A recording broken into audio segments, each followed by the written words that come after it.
Chile. Imagínate la Argentina como un laboratorio. Ujú. No hablo de probetas y esas cosas, sino como laboratorio de poder global, donde se prueban estrategias para, digamos, moldear el escenario político. Ah, interesante. Suena un poco a teoría conspirativa, ¿no? Sí, un poco sí. Pero te juro que hay tela para cortar. Imagínate esto.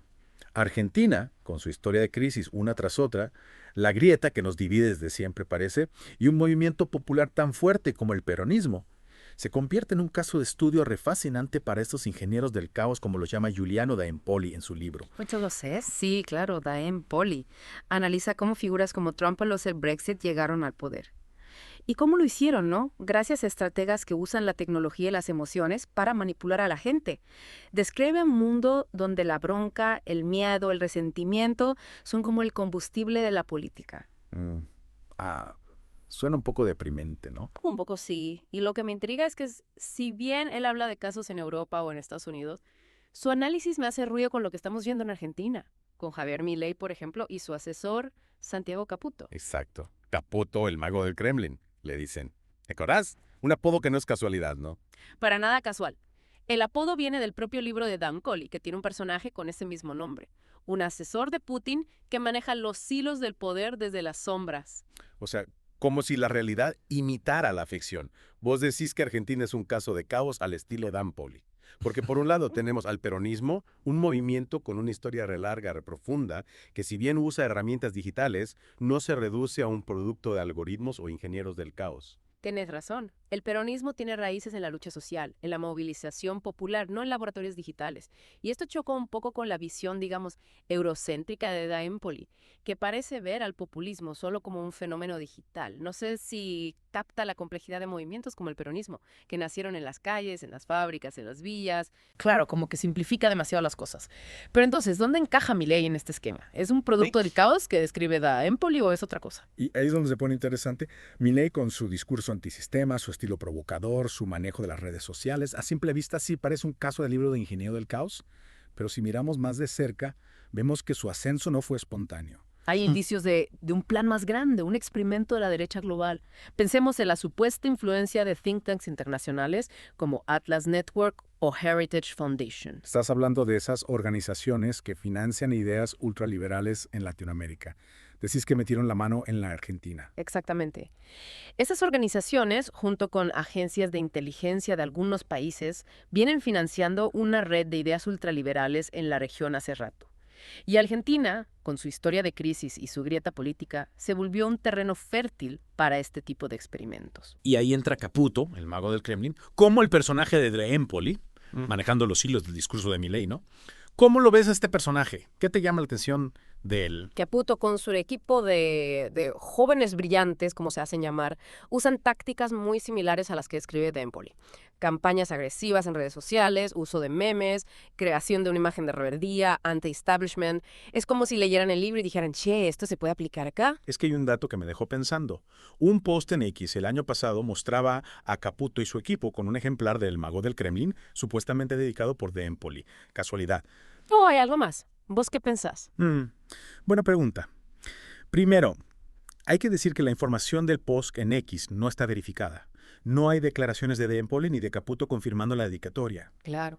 ¿Podría ser un rumor o propaganda de la libertad avanza para asociarse con una figura intelectual, darle un barniz de intelectualidad a la estrategia de Caputo? Claro, como para decir, mira, hasta los intelectuales europeos nos bancan. Pero supongamos por un momento que la dedicatoria sí existiera. ¿Qué implicaría eso? ¿Cambiaría tu análisis de alguna manera? Como mínimo, significaría que Da Empoli conoce a Caputo, o que al menos está al tanto de su trabajo. Y eso ya es un dato importante, porque significaría que el mago del Kremlin de la vida real se inspira en el mago del Kremlin de la ficción. Uf, es como si Da Empoli, al intentar describir a estos ingenieros del caos, les hubiera dado un manual de instrucciones. Es una posibilidad, aunque inquietante. Por un lado, Da Empoli se presenta como un crítico de estas tácticas, como alguien que quiere exponerlas para que no se repitan. Pero por otro lado, sin quererlo, podría estar dándoles herramientas a personajes como Caputo. Claro, como un boomerang. Tiras la crítica y te vuelve en forma de estrategia. Pero antes de seguir por ese camino, creo que es importante analizar un poco más la figura de Da Empoli. ¿Qué sabemos de su trayectoria?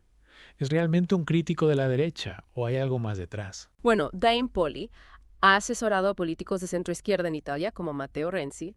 Si bien Renzi no es de izquierda tradicional, tampoco se lo puede ubicar en la derecha. Claro, era más un reformista, un liberal progresista, ¿no? Exacto.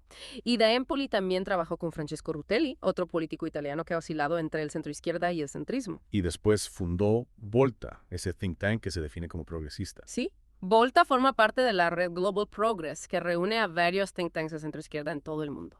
Todo eso parece indicar que De Empoli no es precisamente un aliado de la derecha. Es cierto. Pero hay un dato que me genera ciertas dudas. Global Progress, la red a la que pertenece Volta, está financiada, entre otros, por Open Society Foundations. La fundación de George Soros. Exactamente. Y Open Society Foundations, a pesar de presentarse como una organización que defiende la democracia y los derechos humanos, ha sido acusada de financiar a grupos que desestabilizan gobiernos populares o de izquierda en todo el mundo. O sea que detrás de esa fachada de progresismo podría haber una agenda oculta. Es una posibilidad que no podemos descartar. De hecho, en América Latina, Open Society Foundations ha apoyado a varios grupos que han criticado a gobiernos como el de Evo Morales en Bolivia o el de Hugo Chávez en Venezuela. Y en Argentina también han financiado a organizaciones que han sido críticas con el peronismo. Exacto. Y eso nos lleva a preguntarnos, ¿es posible que De Empoli, a pesar de sus críticas a la derecha, sea parte, sin saberlo, de una red que busca debilitar a los gobiernos populares? Cada vez se pone más turbio esto. Me parece que vamos a necesitar un Fernet para seguir desentrañando este lío. Yo también. Pero antes de la pausa, recordemos algo que dijimos al principio. Argentina es un laboratorio de poder global. Y en este laboratorio, las estrategias, las ideas y las intenciones se mezclan de maneras complejas. Cierto. Y en este caso, con Dan Poli, Caputo y Milei, parece que la ficción se confunde con la realidad. Es difícil distinguir quiénes son los buenos y quiénes son los malos. Exactamente. Y creo que esa es la clave para entender lo que está pasando en Argentina y en el mundo. Ya no se trata de ideologías claras de izquierda contra derecha, sino de redes de poder que cooperan de manera difusa con agendas que no siempre son transparentes. Y en ese escenario, personajes como Da Empoli, con sus análisis y sus libros, se vuelven piezas de un rompecabezas que es muy difícil de armar. Totalmente. Y nuestro trabajo como analistas, como ciudadanos, es tratar de armar ese rompecabezas, de entender las conexiones, las intenciones y las consecuencias de todo esto. Es un trabajo difícil, pero necesario. Y creo que lo primero que tenemos que hacer es dejar de lado las categorías fáciles, las etiquetas preestablecidas, y empezar a pensar de manera crítica, a cuestionar todo lo que nos dicen. Totalmente de acuerdo. Y en el caso de Da Empoli, la pregunta clave ¿es un observador neutral que intenta describir el funcionamiento del poder o es parte, sin saberlo, de una estrategia más amplia que busca moldear ese poder en una dirección determinada? Esa es la pregunta del millón.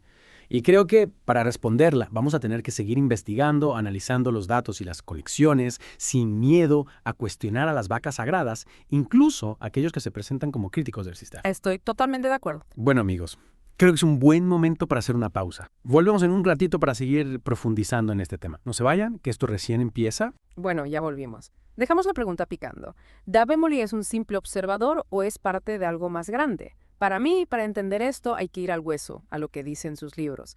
Más allá de las conexiones y las sospechas, lo importante es el contenido, ¿no? Totalmente. En Los Ingenieros del Caos, Da Empoli analiza el auge de movimientos populistas de derecha, como el de Trump o el Brexit. Y me llama la atención que su crítica no se limita solo a la derecha, sino que también incluye a movimientos que podríamos considerar populares, en un sentido más amplio, como el movimiento 5 Estrellas en Italia, por ejemplo. Sí, 5 Estrellas surgió como un movimiento anti-establishment, muy crítico hacia la clase política tradicional, las élites económicas. Si bien no se puede ubicar en la izquierda o la derecha tradicional, sí tenía una base popular importante. Claro, su discurso anticasta conectó con mucha gente desencantada con la política, y Da Empoli los mete en la misma bolsa que a la derecha. Exactamente. Da Empoli analiza cómo este movimiento, que en principio podría considerarse popular, utiliza las mismas tácticas que los movimientos populistas de derecha. Redes sociales, manipulación emocional, creación de un enemigo común. Para él, el problema no es la ideología, sino la forma en que se hace política. O sea que para Da Empoli, tanto los CAE como los libertarios usan las mismas herramientas. Puede ser que analizar estas tácticas les esté dando un manual de instrucciones a personajes como Caputo, aunque sea sin querer. Es una posibilidad. Algunos críticos de Da Empoli argumentan que su libro, Los Ingenieros del Caos, se ha convertido en una especie de Biblia para los estrategas políticos de todo el espectro ideológico. O sea que lo que era una crítica al sistema se terminó convirtiendo en una herramienta para manipular ese mismo sistema. Interesante. Sí, eso nos lleva a una paradoja. Empoli, al intentar exponer los mecanismos del poder, podría estar contribuyendo a que esos mecanismos se perfeccionen. Es como si al intentar prender una luz para ver mejor en la oscuridad, hubiéramos terminado atrayendo más bichos. Pero hay algo que me parece importante. El contexto. Empoli escribe desde Europa, donde la democracia liberal está en crisis, donde el auge de la derecha radical es una amenaza real. Su análisis está moldeado por ese contexto. Claro, y eso hace que su mirada sobre el populismo sea, por definición, limitada, porque para él el populismo es algo negativo, algo que amenaza la estabilidad del sistema. Choca con la realidad de América Latina, donde el populismo ha tenido históricamente un significado muy distinto. Acá, los movimientos populares, los gobiernos que se han autodefinido como populistas, han surgido como respuesta a la exclusión, a la desigualdad. El peronismo es un ejemplo clarísimo. Totalmente.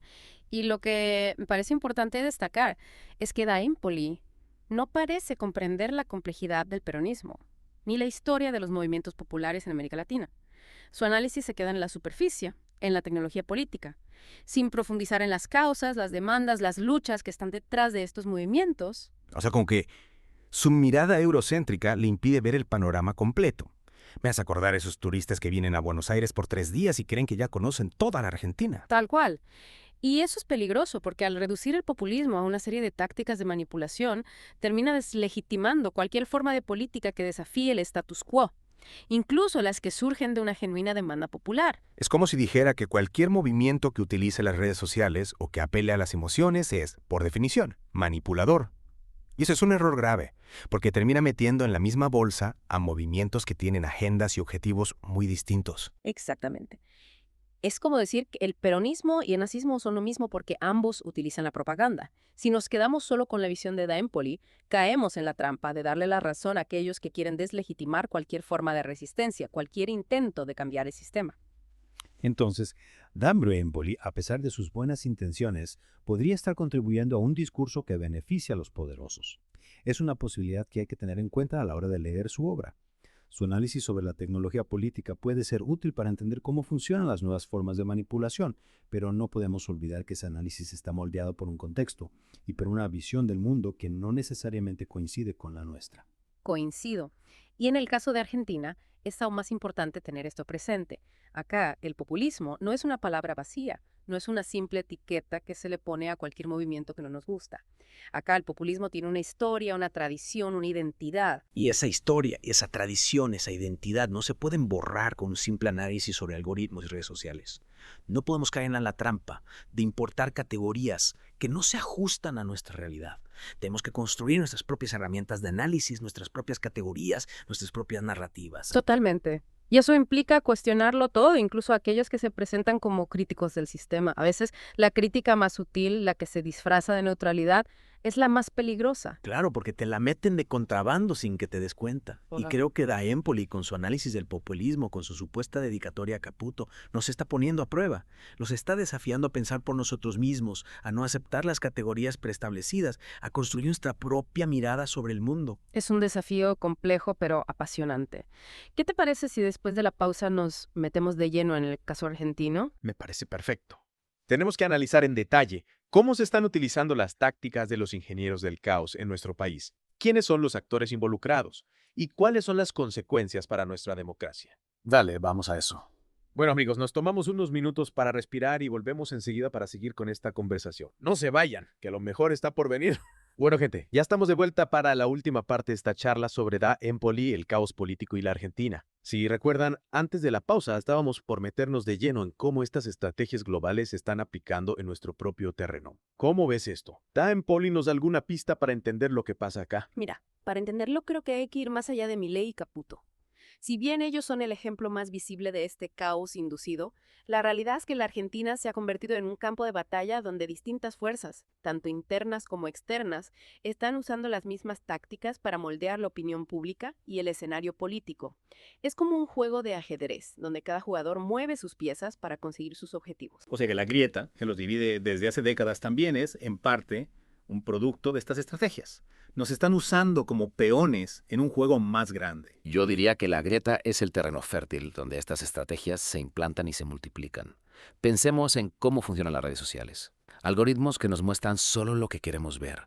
Burbujas informativas donde solo nos relacionamos con gente que piensa como nosotros. Trolls y bots que amplifican el odio y la polarización. Todo eso contribuye a profundizar la grieta y hacernos más vulnerables a la manipulación. Es como si nos estuvieran empujando constantemente a enfrentarnos entre nosotros, a ver quién grita más fuerte, ¿no? Y mientras tanto, los que manejan los hilos se ríen de nosotros. Exactamente. Y creo que esa es la clave de estas estrategias. No se trata de convencer a la gente de una ideología específica, sino de dividir, de generar caos, de debilitar la confianza en las instituciones. Un pueblo dividido es un pueblo que no puede organizarse, que no puede luchar por sus derechos. Claro, es como el viejo dicho, divide y reinarás. Si nos tienen peleando entre nosotros, no tenemos tiempo ni energía para cuestionar el sistema, para exigir que las cosas cambien. Exacto. Y en ese contexto de caos y desconfianza, es más fácil que surjan figuras como Milei, que prometen soluciones simples a problemas complejos. La gente, cansada de la política tradicional, busca alternativas. Y ahí aparecen estos personajes con discursos incendiarios, que apelan a las emociones, a la bronca, al resentimiento. Es como cuando estás en el medio del desierto, muerto de sed, y de repente aparece un tipo que te ofrece un vaso de agua. No te importa quién es, de dónde viene, solo quieres tomar esa agua. Es una buena analogía. Y lo que tenemos que entender es que ese hartazgo, ese descontento que siente la gente, es genuino, es real. Lo que no es genuino es la forma en que se lo está canalizando, la forma en que se lo está utilizando para imponer una agenda que beneficia a unos pocos. O sea, el problema no es la gente que está enojada, sino quienes están aprovechando ese enojo para sus propios fines. ¿Y cómo hacemos para salir de este círculo vicioso? ¿Cómo se construye una alternativa a este caos inducido? Para mí la clave está en la organización, en la construcción de un discurso que sea a la vez crítico y esperanzador. Un discurso que reconozca los problemas, que no le mienta a la gente, pero que al mismo tiempo ofrezca soluciones, que genere un horizonte de futuro. Te referís a la necesidad de un nuevo relato, de una nueva narrativa que nos permita salir de la grieta. Un relato que nos une en vez de dividirnos. Exactamente. Tenemos que dejar de lado las viejas antinomias, las dicotomías que nos han mantenido divididos durante décadas. Y para eso necesitamos nuevas ideas, nuevas propuestas, nuevas formas de hacer política. Una política que no se base en el odio, en la división, sino en la solidaridad, en la construcción de un futuro común. Claro, una política que nos permita recuperar la confianza en nosotros mismos, en nuestra capacidad de construir un país mejor. ¿Crees que el peronismo, con su historia de lucha por la justicia social, por la soberanía nacional, por la inclusión, puede jugar un rol en esto? Sin duda, el peronismo tiene mucho que aportar en este sentido. Pero también es cierto que el peronismo ha caído en la trampa de la grieta, de la polarización. Para poder ser parte de la solución, el peronismo tiene que reinventarse, tiene que adaptar su discurso a las nuevas realidades, tiene que recuperar la idea de la comunidad, de la solidaridad, de la lucha colectiva por un futuro mejor. O sea que la salida al caos no está en un líder mesiánico, en un mago que nos diga qué hacer, sino en la organización popular, en la construcción de un movimiento que sea capaz de enfrentar a esos poderes globales que nos quieren manejar como títeres. Exactamente. Y ese movimiento tiene que ser amplio, diverso, inclusivo. Tiene que abarcar a todos aquellos que se sienten excluidos, marginados, ignorados por el sistema. Tiene que ser un movimiento que represente la verdadera voluntad popular y no los intereses de las élites. O sea que la respuesta al caos está en la unidad, en la construcción de un nosotros que sea más fuerte que cualquier estrategia de manipulación. Y creo que la Argentina, con su historia de lucha, con su capacidad de resiliencia, tiene el potencial para ser un ejemplo para el mundo, para mostrar que es posible construir una alternativa al caos inducido al neoliberalismo autoritario que nos quieren imponer. Totalmente, no estamos solos en esta lucha. En todo el mundo hay gente, hay movimientos, hay organizaciones que están resistiendo a este nuevo orden global, que están buscando alternativas al capitalismo salvaje. La clave está en conectar esas luchas, en construir una red de solidaridad global que sea capaz de enfrentar a los poderes que nos quieren someter. Es cierto. Y creo que la Argentina, con su tradición de lucha por la justicia social, con su compromiso con la integración latinoamericana, puede jugar un rol fundamental en esa construcción. Totalmente de acuerdo. Tenemos que dejar de ser un laboratorio de experimentos ajenos y convertirnos en un faro de esperanza para el mundo. Bueno amigos, creo que hemos llegado al final de este viaje. Espero que les haya servido para entender un poco mejor la complejidad del mundo en el que vivimos y para empezar a construir sus propias respuestas a los desafíos que enfrentamos. Coincido. Y recordemos que, más allá de las teorías y los análisis, lo que realmente importa es la acción. Es hora de dejar de lado la resignación, el cinismo, la apatía y empezar a construir el futuro que queremos. Bueno amigos, gracias por escuchar Geopolítica, un podcast de Enrique Aureli. No olvides, apoya económicamente y difunde nuestro trabajo. Hasta la próxima.